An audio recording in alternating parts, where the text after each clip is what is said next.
दोस्तों नमस्कार। वृषभ राशि वाले मेरे मित्रों, आप सभी का आपकी राशि से जुड़े हुए आज के इस बेहद ही खास कार्यक्रम में बहुत बहुत स्वागत है। हृदय से अभिनंदन है। माता रानी आपकी हर एक मनोकामना पूरी करें और आपकी हर एक मुसीबत में आपकी रक्षा करें। दोस्तों, आज के इस वीडियो में हम आपको जो जानकारी देने जा रहे हैं वह आपको अचानक धन लाभ लेने में बिल्कुल चमत्कारी जानकारी के तौर पर साबित होगी। जी हाँ दोस्तों, यह जानकारी नहीं आपके लिए एक हीरे मोती से भरा हुआ खजाना साबित होगा। और एक गुप्त बात आपको बताएं दोस्तों कि इतनी खास और विशेष जानकारियों को अक्सर छुपा कर रखा जाता है। ना तो कोई ज्योतिष आचार्य इन जानकारियों को किसी को देता है और ना ही कोई जानकार पंडित या ब्राह्मण ही किसी को बताता है, क्योंकि इस जानकारी को हासिल करने के लिए बहुत अध्ययन करना पड़ता है, बहुत ज्ञान पहले हासिल करना पड़ता है। फिर जब लोग इतनी मेहनत करके इस विशेष ज्ञान को हासिल करते हैं तो वे इसके माध्यम से पैसे कमाना चाहते हैं। जी हाँ दोस्तों, मुफ्त में ही विशेष ज्ञान नहीं देते हैं। तो ऐसे में होता यह है कि यह जो मुख्य ज्ञान है या गुप्त जानकारी है सभी लोगों तक नहीं पहुंच पाती है। असल में जिन लोगों को बहुत अधिक इसकी ज़रूरत है उन लोगों तक तो यह पहुंच ही नहीं पाती है। पर आप बिल्कुल भी फिक्र ना करें, हम आपको आज जो जानकारी देने जा रहे हैं, यदि आपने इसे पूरे ध्यान से सुन लिया और समझ लिया और अपने जीवन में उतार लिया तो हम आपको गारंटी देते हैं कि आपके जीवन में धन की समस्या तत्काल समाप्त हो जाएगी। इसी के साथ साथ अचानक धन लाभ के विशेष अवसर आपके जीवन में बनने शुरू हो जाएंगे। दोस्तों, आपके जीवन में ऐसे ऐसे रास्तों से पैसा आएगा जिसके बारे में आपने कभी सपने में भी नहीं सोचा होगा। यानी आप खुद ही चौंक जाएंगे कि यह पैसा आपके पास आ कहां से रहा है, कैसे आ रहा है, आप खुद भी समझ नहीं पाएंगे। जी हाँ दोस्तों, इसी को कहते हैं कि भगवान जब देते हैं तो छप्पड़ फाड़ कर देते हैं। बस यही हो जाएगा। तो बस अब पूरे ध्यान के साथ आप इस वीडियो को देखिए और जो आगे हम आपको बताने जा रहे हैं उन जानकारियों को पूरी तरह से अपने दिमाग में बैठा लीजिए, क्योंकि इन्हें आपको हमारे कहने से एक बार उपयोग में जरूर लाना है। हम कहते हैं आपका जीवन बदलेगा, 100% गारंटी है हमारी। जी हाँ दोस्तों, तो अब ध्यान से सुनिए जो हम आपको बताने जा रहे हैं। आपको जब भी कोई बताएगा कि धन का कारक ग्रह है बुध और जीवन में सुख समृद्धि का कारक ग्रह है शुक्र, तो आपको लगेगा कि बात तो सही है, लेकिन असल में यह पूरी बात नहीं है। अगर आपके जीवन में गुरु की कृपा नहीं है, यानी कि देव गुरु बृहस्पति, जिसे कि हम मंत्री ग्रह कहते हैं, यानी सभी राशि चक्र के जो ग्रह होते हैं उनका वह मंत्री कहा जाता है। तो यदि आपके जीवन में गुरु की कृपा नहीं है और इसका प्रभाव आपके जीवन में लेस मात्र भी नकारात्मक है, तो चाहे फिर बुध आपके लिए सकारात्मक हो, चाहे शुक्र सकारात्मक हो, आपके जीवन में धन का लाभ किसी कीमत में नहीं हो सकता है। इसी प्रकार दोस्तों, आपको लोग बताएंगे कि माता लक्ष्मी की पूजा करिए, माता लक्ष्मी की पूजा करने से आपको धन लाभ होगा, कुबेर की पूजा करिए आपको धन लाभ होगा। लेकिन दोस्तों, यह अधूरा ज्ञान है, क्योंकि सिर्फ माता लक्ष्मी की पूजा कर लेने से आपके जीवन में धन संपत्ति नहीं आएगी। आपको सबसे पहले भगवान श्री हरि विष्णु की पूजा करनी होगी। माता लक्ष्मी तो स्वयं उनकी धर्मपत्नी है, अपने आप खींची चली आएंगी। और दूसरा सबसे बड़ी बात कि आपने पूजा पाठ करके माता लक्ष्मी को खुश कर भी लिया, पैसा अगर आपके पास आ भी गया तो वह रुकेगा नहीं, क्योंकि जीवन का संचालन तो भगवान श्री हरि विष्णु के हाथों में है। यानी पैसा आ तो जाएगा लेकिन रुकेगा नहीं, किसी न किसी रास्ते से निकल जाएगा। आपने वह कहावत तो सुनी ही होगी कि पैसा कमाना तो आसान है लेकिन उसे उपयोग करना, कैसे उसे खर्च करना, यह बहुत ही कठिन है। इसी में लोग अक्सर असफल हो जाते हैं और पैसा कमाने के बाद भी दुखी बने रहते हैं। तो आज जो हम आपको बताने जा रहे हैं वह आपके होश उड़ा देगा, आपको चौंका देगा। ऐसा विशिष्ट ज्ञान है। अब एक बात आप याद रखिए दोस्तों कि इस विशिष्ट ज्ञान को हासिल करने के लिए और इसे वीडियो के रूप में आपके सामने पेश करने के लिए हमें बहुत मेहनत करनी पड़ती है। बदले में बस आपसे हम यह चाहते हैं कि आप हमारे वीडियो को पूरा देखें। आप यदि वीडियो को पूरा देख लेंगे तो आप इसकी जानकारी का निश्चित प्रयोग करेंगे ही, हमारा वादा है। क्योंकि हम जानकारी ही इतनी विशिष्ट लेकर आते हैं कि आपका मन मानेगा नहीं। और आप जब इस जानकारी को प्रयोग कर लेंगे तो आपका जीवन बदल जाएगा।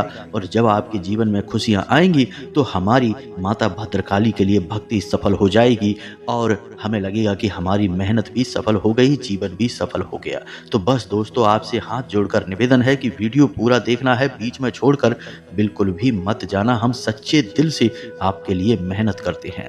तो चलिए आज के इस महत्वपूर्ण वीडियो को शुरू करते हैं। लेकिन इससे पहले आपसे एक निवेदन है कि कमेंट में पूरे भक्ति भाव के साथ अपनी माँ को याद कर रहे हैं, कोई छोटी बात नहीं है। तो बस माँ के भाव से याद करते हुए जय माँ भद्रकाली कृपा करो, एक बार नहीं 3 बार लिखना। दोस्तों, लोग इसमें भी कंजूसी कर जाते हैं।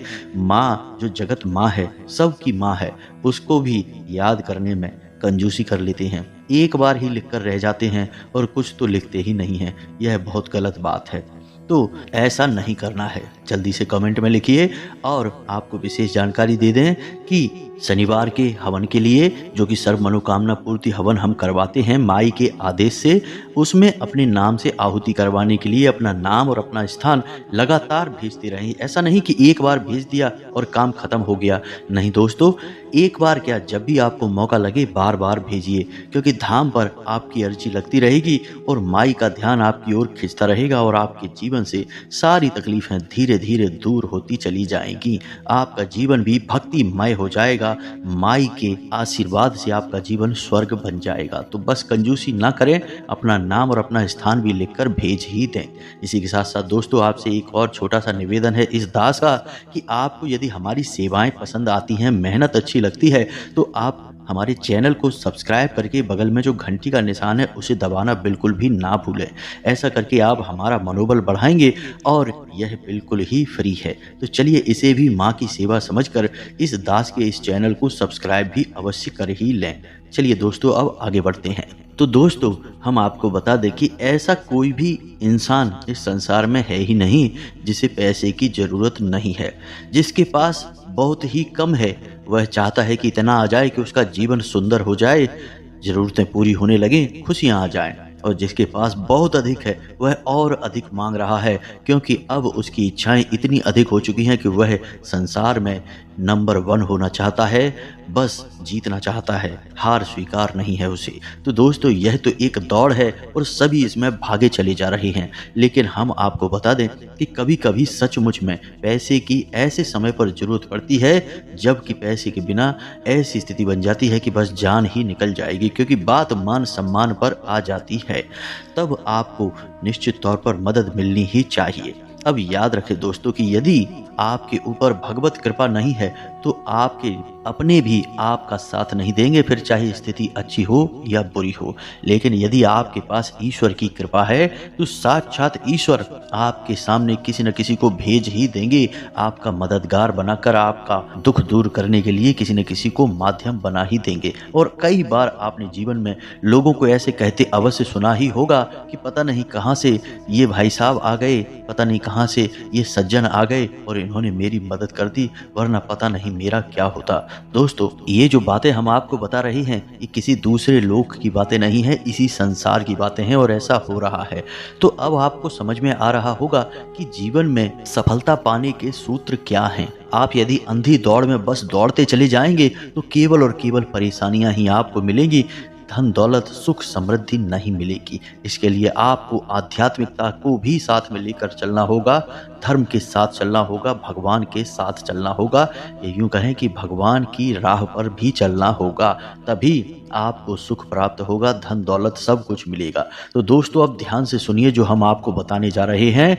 एक ऐसा विशेष कार्य है जिसे लोग अक्सर जानते ही नहीं हैं, और जानते भी हैं तो टूटी फूटी आधी अधूरी जानकारी रखते हैं, तो ठीक से प्रयोग नहीं कर पाते हैं, और नतीजा यह होता है कि हमेशा मेहनत करने के बाद भी फल प्राप्त नहीं होते हैं। यानी पूजा पाठ भी कर रहे हैं, उपाय भी कर रहे हैं और खूब मेहनत कर रहे हैं, काम धंधे व्यापार को जमाने की कोशिश भी कर रहे हैं, लेकिन उतना लाभ नहीं होता है, उस तरह से काम नहीं होता है जैसा कि सोचा हुआ था। खैर, अब जो हुआ सो हुआ, लेकिन अब आगे से ऐसा नहीं होगा। तो अब आपको यहाँ पर 2-3 बातें हैं जिन पर ध्यान देना है, जो हम आपको बताने जा रहे हैं। सबसे पहले धीरे धीरे समझिए, आपको दिन याद रखना है, गुरुवार का। जी हाँ दोस्तों, ग्रह याद रखना है बृहस्पति और देवता याद रखने हैं भगवान श्री हरि विष्णु। जी हाँ दोस्तों, अब हम ऐसा क्यों कह रहे हैं? दोस्तों, दिन तो बहुत होते हैं, जैसे कि सोमवार, मंगलवार, बुधवार, और हर एक दिन हर एक ग्रह को समर्पित होता है। लेकिन एक दिन होता है जिसे हम बृहस्पतिवार कहते हैं, लेकिन वह बृहस्पति ग्रह को समर्पित होते हुए भी गुरुवार के नाम से जाना जाता है। अब उसे गुरु क्यों कहा गया है? गुरु उसे इसलिए कहा गया है क्योंकि वह एकमात्र ऐसा ग्रह है जो कि गुरु की भूमिका निभाता है, ज्ञान की भूमिका निभाता है, और यह एकमात्र ऐसा दिन होता है जो कि भगवान श्री हरि विष्णु को समर्पित होता है। अब ध्यान देने वाली बात है, इसे आप समझिए कि यदि आप गुरुवार के दिन कुछ गलतियां करते हैं, जो कि अक्सर लोग करते ही हैं, तो उससे क्या होता है कि गुरु के प्रभाव आपके जीवन में नकारात्मक होने लगते हैं। और जिस इंसान के जीवन में गुरु के प्रभाव ही नकारात्मक हो गए, फिर वह चाहे कुछ भी कर ले, उसके जीवन में सकारात्मकता किसी भी कीमत में आ नहीं सकती है। तो कुछ छोटी छोटी बातें हैं, इनका आपको ध्यान देना है। हम धीरे धीरे एक एक करके आपको हर बात स्पष्ट करते चले जाएंगे। थोड़ा धैर्य के साथ आपको इस वीडियो को देखना है, जल्दबाजी बिल्कुल भी नहीं करना है दोस्तों। जब भी कभी ज्ञान मिले उसे ले लेना चाहिए, धैर्य के साथ ले लेना चाहिए, क्योंकि ज्ञान में ही एकमात्र ऐसी शक्ति होती है जो कि जीवन में भयंकर बड़े बदलाव ला सकती है। तो बस आज आपको पूरे धैर्य के साथ इस ज्ञान की महाशक्ति को ले लेना है। तो दोस्तों, अब ध्यान से समझिए, गुरुवार के दिन को यानी बृहस्पतिवार को आपको बिल्कुल भी हल्के में नहीं लेना है। कुछ विशेष कार्य हैं जो आपको इस दिन नहीं करने हैं और कुछ जरूरी कार्य हैं जो आपको करने हैं। पहला कार्य, आपको नाखून नहीं काटने हैं, बाल नहीं काटने हैं, बाल में शैम्पू वगैरह नहीं करना है, यानी बाल धोने नहीं है, और बालों में दोस्तों तेल नहीं लगाना है। यह आपको विशेष तौर से ध्यान रखना है। सबसे बड़ी बात कि गुरुवार के दिन आपको घर की बड़ी सफाई का कार्य नहीं करना है। यानी कि आप सोच रहे हैं कि घर में कोई बड़ी साफ सफाई का कार्य करना है, तो वह भी आपको नहीं करना है। जैसे पुताई का काम है, साफ सफाई का काम है, ये नहीं करना है। गुरुवार के दिन आपको पूर्णतया सात्विक भोजन लेना है, ज्यादा तेज मसाले वाला भोजन नहीं लेना है। लहसुन प्याज का यदि सेवन छोड़ सकते हैं तो छोड़ दें। और इन सबसे महत्वपूर्ण बात दोस्तों कि आपको जुआ, शराब और नकारात्मक चीजों से पूरी तरह से दूरी बना लेनी होगी। यह संपूर्ण ग्रहों के गुरु हैं, तो इनका सम्मान आपको करना ही होगा। यदि आप इनका ध्यान नहीं रखेंगे तो आपको किसी भी कीमत में सुख तो नहीं मिलेगा, चाहे कितनी ही मेहनत कर लीजिए। इस दिन आपको महिलाओं का अपमान नहीं करना है, और हो सके तो किसी महिला भिखारी को या अंधे भिखारी को भोजन वगैरह करा दें, उसे संतुष्ट कर दें। कहने का मतलब यह है, चाहे आप उसे कुछ रुपए पैसे का दान दे दें या भोजन दे दें, उसे संतुष्ट कर दें, तो आपका जीवन ही सुंदर हो जाएगा। इस बात की हम गारंटी देते हैं। यह तो इस दिन का महत्व और सावधानियां हो गई। अब बता दें कि इस दिन आपको कुछ जरूरी कार्य हैं जिन्हें कर लेना चाहिए। अब समय आपके पास नहीं रहता है, तो आप ज्यादा कुछ विशेष ना करें, बस इतना कर लें कि आप गुरुवार के दिन सुबह के समय केले के जड़ में जल अर्पित अवश्य करें, और उस जल में थोड़ी सी हल्दी अवश्य मिला लें। जी हाँ दोस्तों, यानी हल्दी मिला हुआ जल आप सुबह सुबह केले की जड़ को अर्पित करें, और शाम के समय गाय के घी का बना हुआ दीपक आप उस केले की जड़ के पास अवश्य जला दें। जी हाँ दोस्तों, बस इतना सा आप कार्य कर लें। अब यहाँ पर आपको ध्यान कुछ बातों का देना है। आप ध्यान से समझिए हम क्या कह रहे हैं कि क्या करना है। जैसे दीपक जलाना है, जल अर्पित करना है। यदि आप हर गुरुवार नहीं कर सकते तो जब आपको याद आ जाए उस दिन कर सकते हैं, यानी कि महीने में एक बार भी कर सकते हैं। लेकिन क्या नहीं करना है, जैसे बाल कटवाना, बाल धोना, ये आपको हर गुरुवार याद रखना होगा ही। जी हाँ दोस्तों, क्योंकि जब आप कुछ गलती कर देंगे तो ग्रह की जो ऊर्जाएं हैं वे आपके जीवन में नकारात्मक प्रभाव देने लगेंगी, और इससे भगवान श्री हरि विष्णु को भी कष्ट होता है। जब आप गुरुवार के दिन बाल कटवाते हैं, बाल धोते हैं, किसी महिला का अपमान करते हैं, या फिर अपने घर में बड़ी सफाई का आयोजन कर देते हैं, तो फिर भगवान श्री हरि विष्णु को भी इससे कष्ट पहुंचता है। और यदि भगवान श्री हरि विष्णु आपसे नाराज हुए या आप उन्हें कष्ट पहुंचा रहे हैं, तो आप उनकी धर्म पत्नी माता लक्ष्मी को कैसे आकर्षित कर पाएंगे। फिर आप खूब करिए उनकी पूजा पाठ, आपको कोई फल प्राप्त नहीं होगा। जी हाँ दोस्तों, लिख कर ले लीजिए आप ये बात। लेकिन लोग ऐसा नहीं मानते हैं। छोटी छोटी बातें हैं लेकिन इन्हें ध्यान में नहीं रखते हैं। इन्हें पुराने जमाने की दकियानूसी बातें कहकर आगे बढ़ जाते हैं। नतीजा यह होता है कि खूब ढेर सारी मेहनत करने के बाद भी कोई नतीजा नहीं निकलता और बाद में फिर कहते हैं कि पता नहीं क्या हो गया, भाग्य खराब है, किस्मत खराब है और तमाम अनाप शनाप बातें दिमाग में लेकर आते हैं। तो क्यों ना सीधे रास्ते पर चला जाए और जीवन को सरल बना लिया जाए। सब कुछ हमारे सामने ही है। जी हाँ दोस्तों, तो अब आपको हम बताने जा रहे हैं वह विशेष मुख्य उपाय जिसके लिए हमने आपसे वीडियो में शुरुआत में ही वादा किया था। ध्यान से सुनना सारी बातें। दोस्तों, भगवान श्री हरि विष्णु को माता तुलसी अत्यंत प्रिय हैं। जी हाँ दोस्तों, जिस घर में भी माता तुलसी का वास होता है, यानी कि तुलसी का पौधा होता है और उसका नित्य पूजा पाठ किया जाता है, तो उस घर में भगवान श्री हरि विष्णु की विशेष कृपा रहती है। और याद रखना कि जहाँ भगवान हरि विष्णु की कृपा है, वहाँ माता लक्ष्मी की कृपा तो अपने आप ही बनी रहेगी। कहने की कोई आवश्यकता नहीं है, जहाँ पतिदेव जी जाएंगे वहाँ पत्नी जी भी जाएंगी। जी हाँ दोस्तों, तो अब आप समझिए कि आपके घर में तुलसी का पौधा है।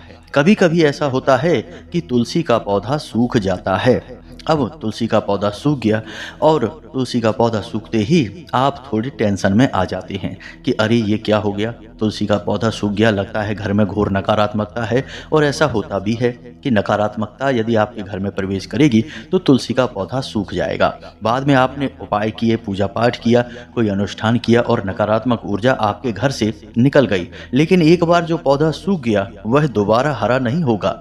फिर आपको पुनः नई तुलसी मैया को अपने घर में लाना होगा और उन्हें फिर से मेहनत करके सेवा करके बड़ा करना होगा। तो अब ऐसे में पुराना सूखा हुआ तुलसी का पौधा है, उससे आप क्या लाभ ले सकते हैं, इसके लिए भी हमारे शास्त्रों में विशेष विधान बताए गए हैं, विशेष उपाय बताए गए हैं। इनसे आप खास तौर से भगवान श्री हरि विष्णु को चमत्कारी तौर पर प्रसन्न कर पाएंगे। जी हाँ दोस्तों, रातों रात आपको विशेष लाभ प्राप्त होने लगेंगे। तो आप सुनिए ध्यान से। जब भी आपके घर में तुलसी का पौधा सूखे, जो कि निश्चित तौर पर होगा ही, आज नहीं तो कल, यदि सूख चुका है तो आप उस पौधे को निकाल कर ऐसी जगह रखिए जहां अच्छी तरह से धूप लगती हो, तो वह पौधा और अच्छी तरह से सूख जाएगा। उसे अपने गमले में लगाए मत रखना, वरना यह अपशगुन हो जाएगा। गमले में से उसे निकाल दो, नए पौधे को रोपित कर दो और उस पौधे को धूप में रख दो। कुछ दिन के लिए उसे धूप में आप रखेंगे तो वह पौधा पूरी तरह से सूख कर सूखी हुई लकड़ी के समान हो जाएगा। तो अब आपको क्या करना है, ध्यान से सुनना। 2 उपाय हैं। पहला उपाय तो यह कि उसकी जड़ को काटकर अलग कर लेना है, उसके साथ कुछ अलग उपाय करना है। दूसरा कि उसकी जो लकड़ियां हैं, उन लकड़ियों के साथ आप यह कर सकते हैं कि जो हमने बताया था, केले की जड़ के पास आपको दीपक जलाना है गाय के घी का। तो उस दीपक को जलाने के लिए आप जो बाती प्रयोग करेंगे, उस बाती के साथ साथ आपको तुलसी की सूखी हुई लकड़ियों का प्रयोग भी करना है। कैसे करना है, ध्यान से सुनिए। आपको तुलसी की लकड़ियां लेनी हैं, बारीक छोटी छोटी लकड़ियां लें और उन्हें एक छोटे से बंडल यानी गट्ठर के तौर पर बांध लें। जी हाँ दोस्तों, किसी धागे से, और उसके आसपास थोड़ी सी रुई लपेट लें और उसे गाय के घी में पूरी तरह से डुबा लें। अब उस लकड़ी के रुई में भीगे हुए बंडल को आप किसी मिट्टी के दिए में या पीतल के दिए में रख लें और उसमें और घी डाल दें और उसे केले की जड़ के पास जलाएं। जी हाँ दोस्तों, इससे भगवान विष्णु बहुत प्रसन्न होते हैं। इसी के साथ साथ आप यह भी कर सकते हैं कि आप गुरुवार के दिन भगवान श्री हरि विष्णु की किसी विशेष पूजा पाठ का आयोजन करें और उस पूजा पाठ में जो प्रसाद आप बनवाएं, जी हाँ दोस्तों, याद रखना कि भगवान के लिए आप जो प्रसाद बना रहे हैं वह किसी गैस चूल्हे इंडक्शन पे ना बनाएं। उसे बनाने के लिए आप देसी तरीके का प्रयोग करें, यानी कि आग जलाकर चूल्हे की आग में उस प्रसाद का निर्माण करवाएं। और जब आप उस आग को जलाएं तो उस आग में तुलसी की उन लकड़ियों को भी जलाएं। जी हाँ दोस्तों, यदि आप तुलसी की लकड़ियों को जलाकर प्रसाद बनाकर भगवान को अर्पित करते हैं तो भगवान तृप्त हो जाते हैं, जन्मों जन्मों के पाप कट जाते हैं और आपके जीवन में हमेशा हमेशा के लिए सुख समृद्धि भर देते हैं। जी हाँ दोस्तों, कोई नहीं बताएगा आपको, ये शास्त्रीय बातें हैं, गहरी बातें हैं, हम आपको बता रहे हैं, ध्यान से समझिए। अब जो जड़ आपने काटी थी, यह तो हो गया तुलसी के पौधे का उपाय।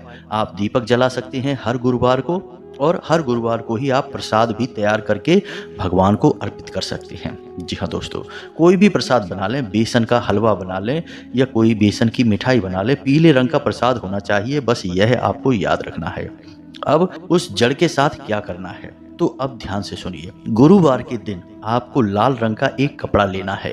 लाल रंग के उस कपड़े को लेने के बाद आपको उस जड़ के छोटे छोटे भाग कर लेने हैं और उस छोटे छोटे भाग को आपको उस कपड़े में रखना है और उस तुलसी के छोटे छोटे जो भाग आपने किए हैं उनके ऊपर थोड़ी सी हल्दी लगा लेनी है, थोड़े से उसके साथ चावल डाल देने हैं, थोड़े से उसके साथ में सूखी खड़ी धनिया के दाने डाल देने हैं और इसी के साथ साथ एक चांदी का टुकड़ा या फिर चांदी का सिक्का इसे भी डाल देना है। अब इस पोटली को, यानी अब यह पोटली का रूप बन जाएगा, इसे लाल धागे से लपेट लेना है और इस पोटली को अपने पूजा घर में रख देना है। यह काम आपको गुरुवार के दिन करना होगा दोस्तों। याद रखना है कि आप इस कार्य को सुबह के समय करेंगे। जी हाँ दोस्तों, और दिन भर इसे आप अपने पूजा स्थल में रखेंगे, अलमारी में रखेंगे। अब शाम के समय आप गाय के घी का दीपक जलाएं, माता लक्ष्मी की फोटो चौकी के ऊपर रखें, यानी आसन बनाएं, उसके ऊपर माता लक्ष्मी की फोटो विराजमान करें और माता को लाल पुष्प अर्पित करें। अब यहाँ पर आपको याद यह रखना है कि माता लक्ष्मी की आपको ऐसी फोटो लेनी है जिसमें कि वो भगवान श्री हरि विष्णु के साथ में हों। जी हाँ दोस्तों, तो आपको लाल पुष्प अर्पित करने हैं, लाल प्रसाद अर्पित करना है माता को और उस पोटली को माई के चरणों में रख देना है। इसके बाद आपको माता और भगवान श्री हरि विष्णु की प्रार्थना करनी है और ऐसा उनसे निवेदन करना है कि हम आपका नाम लेकर इस पोटली को अपने घर के दरवाजे पर बांधना चाहते हैं और हम चाहते हैं कि जैसे ही हम इस पोटली को बांधें आपकी विशिष्ट कृपा हमारे ऊपर होने लगे। बस इतना सा आपको आवाहन करना है, निवेदन करना है और इसके बाद आपको इस एक मंत्र का एक माला जाप करना है। जी हाँ दोस्तों, याद रखें मंत्र बहुत ही विशिष्ट है, थोड़ा सा लंबा है, आपको याद होने में परेशानी हो सकती है, तो आप इस मंत्र को लिख कर रख लें और पढ़ कर बोलें, बाद में याद हो जाएगा। तो मंत्र आपके मोबाइल की स्क्रीन पर है, थोड़ा ध्यान से देखें और उसे नोट कर लें। हम बोलने जा रहे हैं। मंत्र कुछ इस प्रकार है। ओम श्रीम ह्रीम श्रीम कमले कमलालये प्रसीद प्रसीद श्रीम ह्रीम श्रीम ओम महालक्ष्मी नमः। जी हाँ दोस्तों, मंत्र बेहद ही पवित्र और शक्तिशाली है। इसकी आपको एक माला जाप करनी है। हो सके तो कमल गट्टे से ही इसका जाप करें। कमल गट्टे अलग अलग ले सकते हैं या कमल गट्टे की माला भी आप ले सकते हैं। जी हाँ दोस्तों, फिर से इस मंत्र को एक बार सुनिए। ओम श्रीम ह्रीम श्रीम कमले कमलालये प्रसीद प्रसीद श्रीम ह्रीम श्रीम ओम महालक्ष्मी नमः। तो इस मंत्र का आपको जाप करना है और उसके बाद आप उस पोटली को रात भर के लिए माता के और भगवान के चरणों में रखी छोड़ देंगे। अब इसके बाद दूसरे दिन यानी शुक्रवार को आप सुबह सूर्योदय से पहले जागें, स्नान ध्यान करने के बाद भगवान सूर्य देव को जल अर्पित करें और उसके बाद आप इस पोटली को ले जाकर अपने घर के मुख्य दरवाजे की चौखट पर यानी कि ऊंचाई पर बांध दें। जी हाँ दोस्तों, याद रखें कि आप इसे बाईं तरफ बांधें। जी हाँ दोस्तों, यानी कि जब कोई बाहर से अंदर आए तो यह पोटली उसके दाहिनी तरफ होनी चाहिए। तो बाईं तरफ आप इसे बांध देंगे और आप देखेंगे कि आपकी ज़िंदगी में चमत्कारी बदलाव उसी दिन से शुरू हो जाएंगे जिस दिन आप इस उपाय को करेंगे। बस कुछ छोटे छोटे नियम हैं जो आपको मानने होंगे। पहला नियम यह है कि आपको अपने मन में भाव और विश्वास बहुत गहरा बनाना होगा। जी हाँ दोस्तों, यदि आप मन में शक करते रहेंगे कि पता नहीं होगा कि नहीं होगा, होगा कि नहीं होगा, तो दोस्तों फिर सब कुछ बेकार है, कुछ भी नहीं होगा। क्योंकि मानो तो भगवान है, ना मानो तो सिर्फ पत्थर की एक मूर्ति है। जी हाँ दोस्तों, तो विश्वास के साथ मंदिर जाते हैं, भगवान भोलेनाथ को जल अर्पित करते हैं और काम बन भी जाते हैं। तो बस उपाय भी ऐसे ही काम करते हैं। ऊर्जाएं एकत्रित तभी होंगी जब मन में विश्वास होगा, अन्यथा सब प्रयास बेकार हो जाएंगे। बिना विश्वास के तो दवा भी असर नहीं करती दोस्तों। ये तो उपाय हैं, इनका तो कहना ही क्या। तो बस पहला आपको यह कि मन में विश्वास रखना है, दूसरा कि जितना हो सके उतना नकारात्मक लोगों से, नकारात्मक बातों से और नकारात्मक चीज़ों से दूरी बनाकर रखें। सात्विक भोजन ग्रहण करें, मन को शांत रखें और नकारात्मकता को अपने ऊपर हावी ना होने दें। बस छोटी छोटी बातें हैं, इनको ध्यान में रखें और आप देखेंगे कि चमत्कारी परिणाम आपको हासिल होने लगेंगे। बाकी सब माई की कृपा आपके ऊपर बनी ही है, अर्जी हमने लगा ही दी है और अगले शनिवार के सर्व मनोकामना पूर्ति हवन में आपके नाम से फिर से अर्जी लगा देंगे। देखते हैं माई कब सुनेंगी। याद रखना, जब भी सुनेंगी जीवन में चमत्कारी बदलाव आ जाएंगे। हम इस बात की गारंटी देते हैं, हम खुद भी इस बात का प्रमाण हैं। चलिए दोस्तों, इसी के साथ साथ आज के इस वीडियो को विराम देते हैं। उम्मीद है कि जो भी हमने आपको बताया है वह आपको समझ में आ गया होगा और आप इसे प्रयोग अवश्य करेंगे। यदि कोई प्रश्न आपके मन में उठता है तो आप कमेंट करके पूछें, हम आपके प्रश्नों के जवाब देने की पूरी कोशिश करेंगे। इसी के साथ साथ आज के इस वीडियो को विराम देते हैं। याद रखें, कमेंट में आपको लिखना है जय माँ भद्रकाली कृपा करो, जय माता लक्ष्मी कृपा करो। माता लक्ष्मी, माँ भद्रकाली दोनों आपके जीवन में अद्वितीय अतुलनीय कृपा करेंगी। मिलते हैं अगले ज्ञानवर्धक वीडियो में, तब तक के लिए धन्यवाद। जय माता की।